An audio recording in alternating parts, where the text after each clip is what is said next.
So imagine leaving a stable career, years of education and a guaranteed paycheck to go and dig dirt in Jamaica. Sound crazy, right? But this is what I did. I planned to go to Jamaica to be a farmer, to leave my nursing career and be a farmer. No, I didn't plan that. Hi guys, welcome to my channel. My name is Marsha and this is my story. So hi guys, thanks for clicking on the video. Please watch to the end. So my journey to Jamaica started in 2020, but prior to that, what laid the foundation of me moving out of the UK was being a baptized Seventh-day Adventist Christian and believing country living, and that we should be self-sufficient and not be living in cities. And so you're able to be free, provide for yourself, you know, kind of sustainable living or self-sustainable living. So yeah, fast forward back to 2020, working in the NHS as a registered nurse. When the lockdown started and restrictions, I just knew that it was a test run.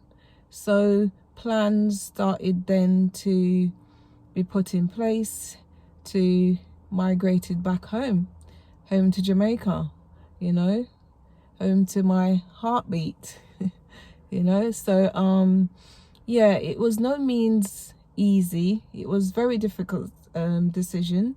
You've got kids involved, you know, partner at the time, so it wasn't a very easy decision, but by God's grace, it was implemented with a lot of tears, you know, and sweat.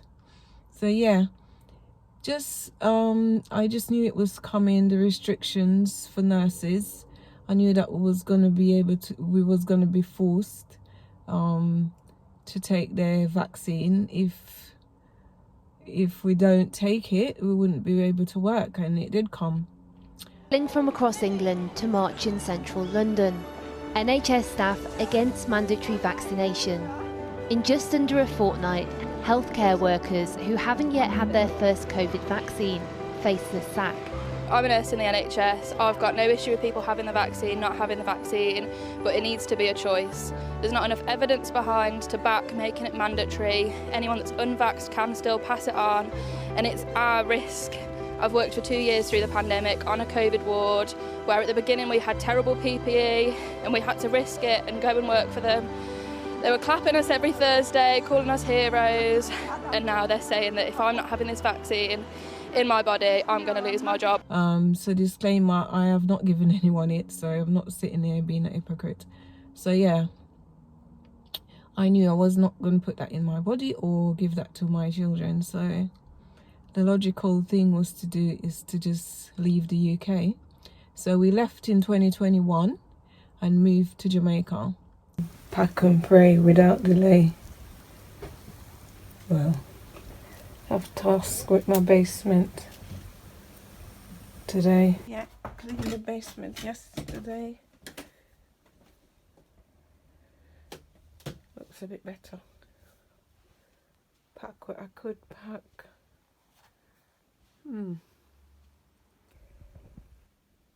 This is the other side stuff, you know. Useful stuff. Useful stuff. The other side.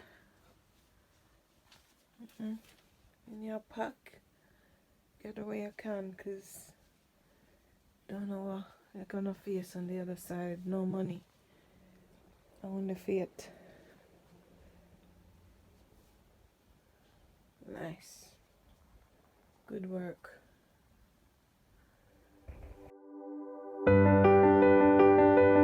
Shopping. Mind well. Gosh. No. Yeah. Tried it before. Read it. So yes guys, so a lot of things to consider if you're going to leave the UK. If you haven't got the capital, how you going to fund yourself? How you going to fund that move? You know, where you going to get that money from? Certainly for me, I had a property and, you know, it had to be sold. But yes, you have to consider, are you going with your whole family? Where they're going to live here? Or, so yeah, it can be very expensive. You have to be invested both emotionally and financially. What you're gonna leave behind, who you're gonna leave behind, you know, is the move worth it? And yeah, you have to weigh up all these things which are very important.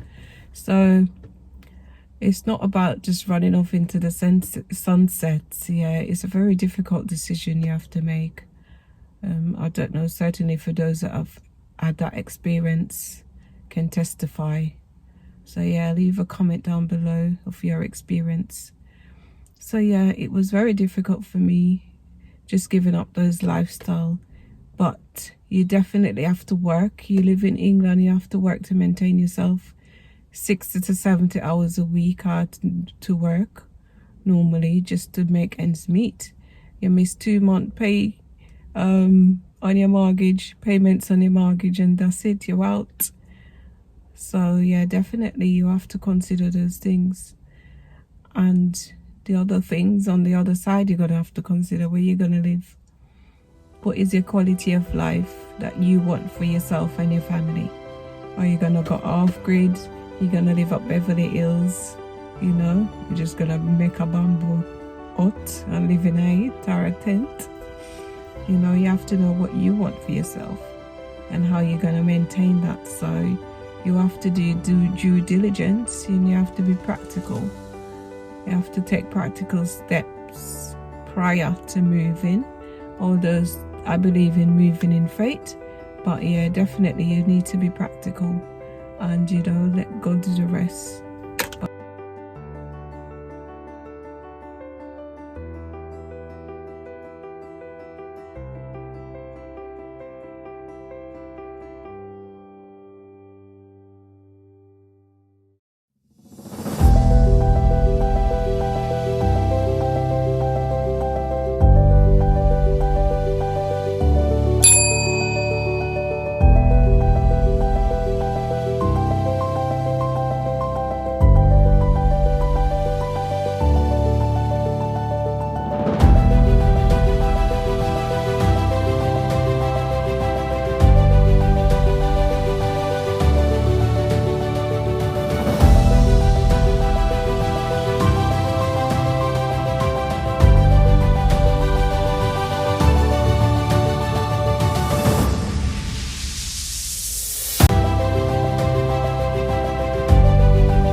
So yes guys, prior to the move, you know, make sure you do due diligence. You know, if you're not a citizen of Jamaica, there's ways and means to get a citizenship. You know, you can certainly use family members, your parents, husband or your wife to apply for citizenship. and you can do this in the UK through the consulate office. So yeah, there is ways and means to get citizenship of Jamaica, or yeah, even through a work permit, I think. I'm not sure, don't quote me on that one, but yeah, it's important to do your due diligence to make sure all your paperwork is sorted. And also you can utilize the returnee resident permit also. That would be a cheaper option for you to move to Jamaica. Certainly the government of Jamaica does make it easy for returnee residents in terms of the discounts that we get in shipping our goods. So you don't need to, you know, go to Jamaica and spend a whole heap of money and buy like furnitures and stuff like that. Well, just ship down where you have. And also you're allowed to ship down 2 vehicles. So a light goods vehicle, which can be like a truck. I'm gonna insert a clip. So a truck, you can ship that down.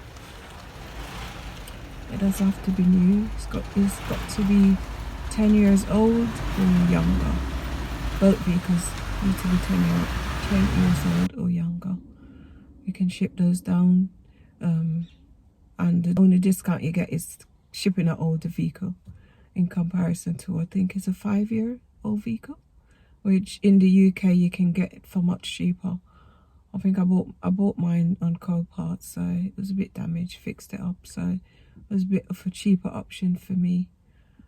So yeah, certainly there's ways around making the move a bit economical, yeah, based on your own budget. So yeah, the only thing I'd say, just do due diligence. You have to make sure you apply for all the permits for your vehicle or vehicles. You have to apply for the permit, the returnee resident permit. Make sure you apply for those. You have to go through a checklist. They give you a checklist in Jamaica, the returnee resident department. You can get a checklist from them of as to what you can ship in terms of your furniture, the vehicles you can ship, what you're allowed to ship as a returnee. Packing bay, container.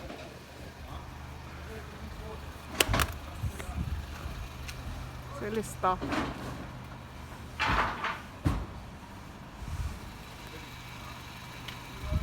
See on the other side.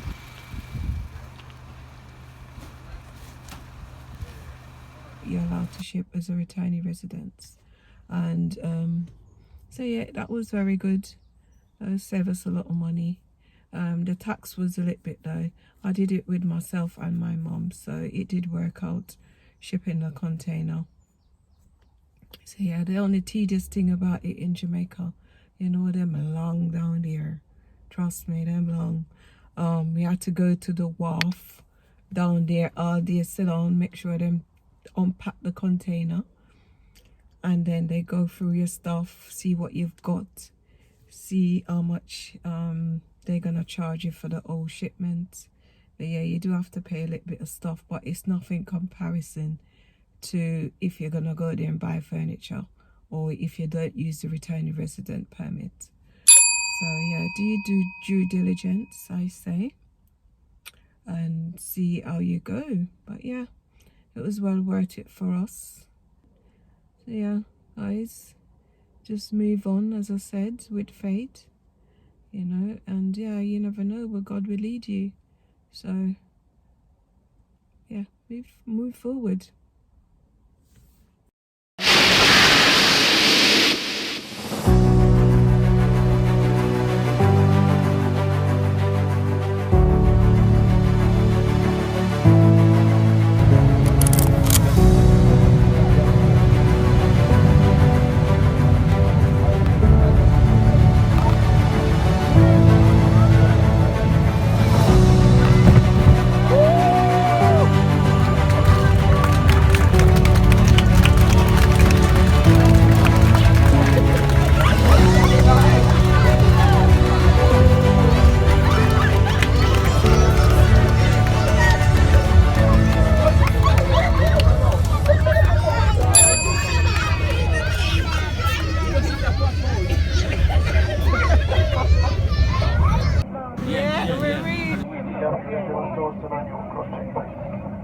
cargo.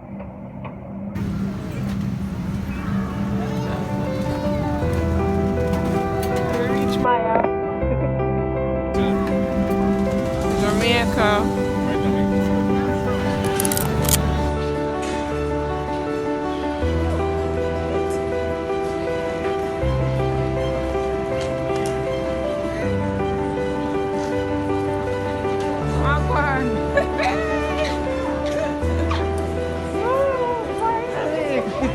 So yeah, guys, on reflection, you know, I give God thanks I made the move when I did, because fast forward back now, in 2025, the UK has become so draconian, you know, in their laws. You know, the recent budget, I don't know who's gonna survive that. You know, who's gonna survive even putting food on their tables? You know, you could work hard till thy kingdom come. You can't afford anything. You can hardly afford anything in the UK. And I'm talking about paying bills, keeping up with your bills, your everyday expensive. People are balling here, you know. Every day on social media, see people leaving the UK, and that's for a reason. It is not a nice place to live, you know, mentally. You know, the weather is kind of dragging. It come like, I don't know, the sky dark every day. There is no motivation. You just feel a bit sick, depressed, you know. Oh, God. I don't know. England is Englanding, I have to say. Seasonal defective disorder is real here. And certainly, you know, I've been affected by that. But yeah, you just have to do what you do, what is better for you mentally, physically, especially this time in Earth history, where, you know, things are wrapping up very quickly. The world is not the same. Who can remember what 2019 was? Things was hard then, innit? But things tough now. Things are very difficult now. So yeah, you have to just do what you have to do. And, you know, make God lead. God will lead you into the place that he wants you to be. Just pray and ask him, and he will direct your path. You'll never fail, trust me. Him say, if you leave houses, land, family, husband or wife for my name's sake, he will give you double in this life, and the life to come. And trust me, he has not lied. He has given me double. So I give God thanks. So yeah, move forward, you know, don't look back. If you get discouraged, pick up yourself again and move forward. God is able. He is able to sustain you. You know, he's able to spread a table in the wilderness. So yeah, don't be discouraged. Don't listen to that noise, you know, in your head, or those people around you. You know, only you alone experience what you're experiencing.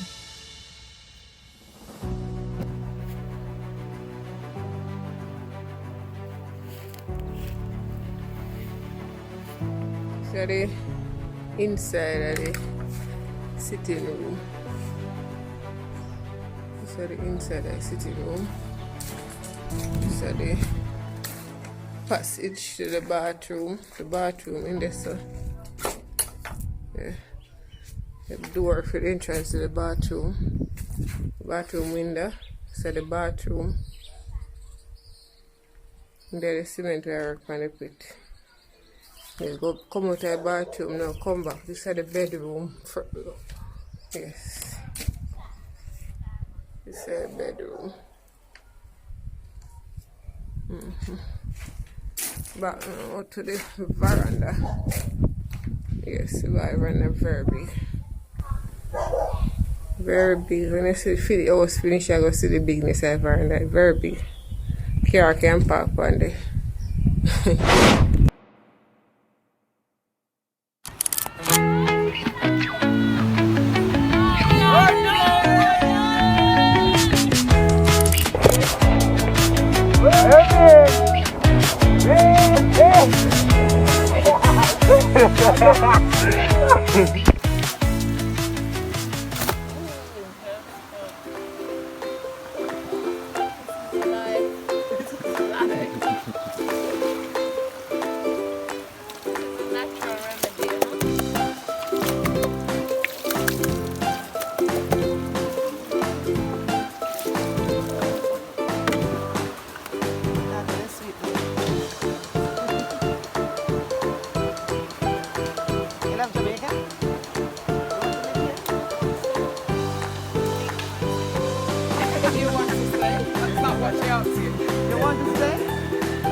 come from bad fortune.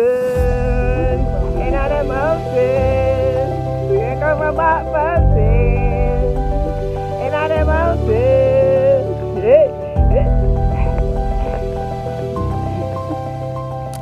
So yeah, come on to the farming, guys. I definitely didn't plan to go to Jamaica to be a farmer, to leave my nursing career and be a farmer. No, I didn't plan that. I was getting paid half decent wages here, you know. So you wanted to go to Jamaica to go and dig dirt. I didn't plan that, but God had a different plan for me. And trust me, looking back, reflecting back now, to my life in Jamaica in comparison to my life in the UK, it is far much better way of living. It surpasses what I've expected. So yeah, God knows best, and you know, I just had to let him lead me. So yeah, definitely I didn't plan to go to dig dirt in Jamaica and to be a farmer. No, God led me down that path, you know. That light goods vehicle that I shipped down was to be like, you know, let me do a little, what do you call it, delivery. Probably my son could use it to do a bit of delivery, but no, it was used for my farming, which yeah, I thank God I had. But yeah, I definitely didn't plan to go to Jamaica to go and dig dirt, but God led me down that way. As I said, I was looking for country property, just to be in the countryside. And you know, me and my cousin would go out daily to say, oh, me hear about something up there, so let me go bring you. And we go, my farmland. Oh, farmland. I said, okay, all right then, this look like it can work. Yeah man, it can work man, just plant this and plant that. I said, okay, well, I mean, know about planting what. So yeah, I just take it on by God's grace, so with God's strength I just took on the challenge. And yes, I've planted a raft of things. I've planted onions, I've planted sweet pepper, pumpkin, you know, planting. I'm currently invested in planting cassava currently, and that's working out. So yeah, God had a different plan. God say, you know what, my child, this is what you're gonna do. And yeah, I just followed, and it has worked out, and I give God thanks for that, you know. But yeah, just let God lead the way. You don't know what plan he has for you. So yeah, just continue to pray and ask him, and he will lead the way, definitely lead the way.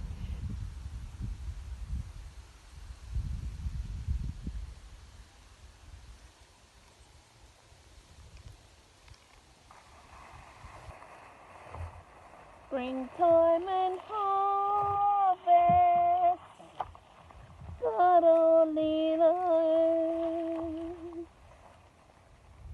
You were reminded when we can say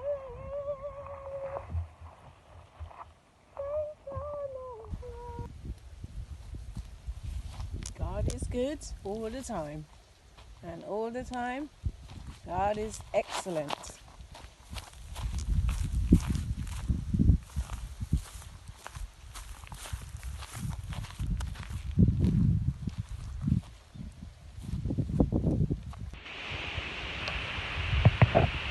This is one pepper tree. Look, 1, 2, 3, 4, 5, 6,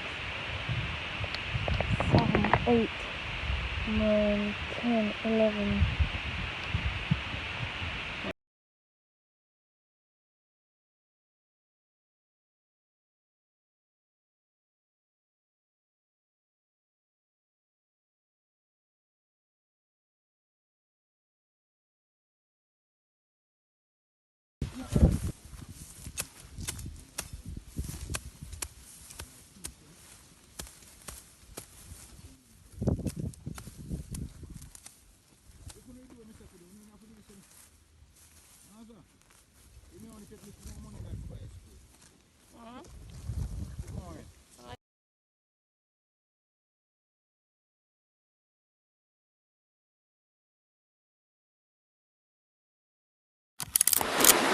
You know, dropping it for effect.